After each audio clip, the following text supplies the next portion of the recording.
Aí, ó. Vai decolagem solo.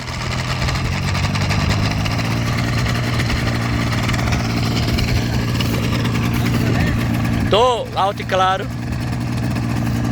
Não decolhe não, vou tirar uma fotinha suave aqui pra ficar da hora, hein.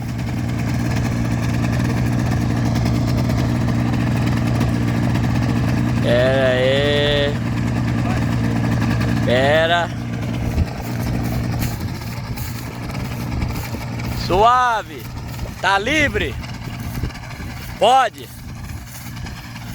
Alexandre, decolagem solo.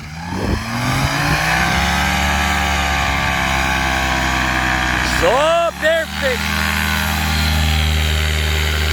Olha como já decolou que nem um helicóptero. Que é isso? Ficou muito empinado o carrinho, hein?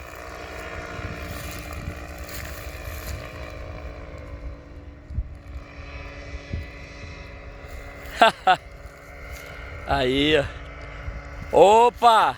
Alto e claro. Oh, a transmissão tá perfeita, hein?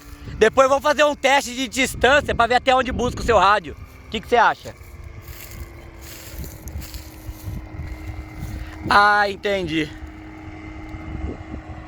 Ó. Aê, Alexandre.